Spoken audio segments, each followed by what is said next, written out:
আপনাকে একটা জিনিসে প্রচন্ড পরিমাণে ধন্যবাদ দেওয়া দরকার। আর্নিং সামান্য দিলেও কিন্তু এই অভ্যাসটা আমাকে করিয়ে দিয়েছে।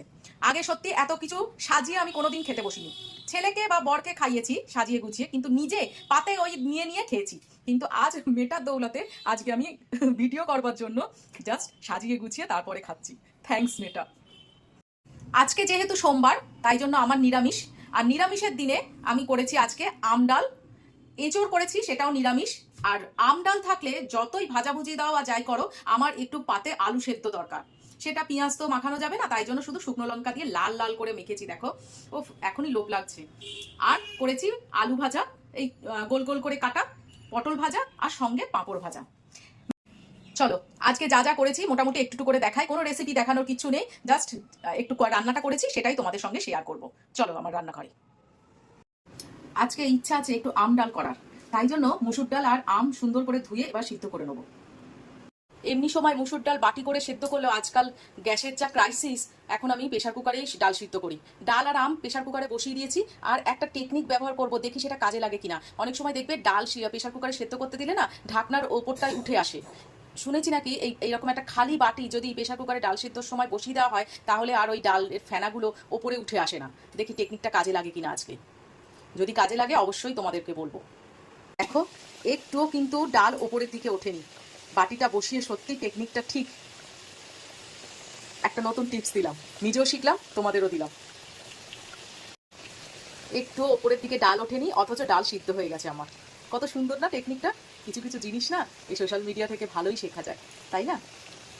ডালটা এবার ফোড়ন দিয়ে দেবো। শুকনো লঙ্কা অলরেডি দিয়ে দিয়েছি, আর সঙ্গে দেবো সর্ষে। ফোড়ন থেকে একটা সুন্দর গন্ধ বেরিয়েছে। এইবারে প্রেসার কুকার থেকে ডালটা পুরো ঢেলে দেবো। মধ্যে নুন হলুদ যথারীতি দেওয়া আছে। এইবারে একটু চিনি দিয়ে দেবো। সামান্য একটু চিনি দিলাম, কারণ চিনিটা আমরা খুব একটা খাই না।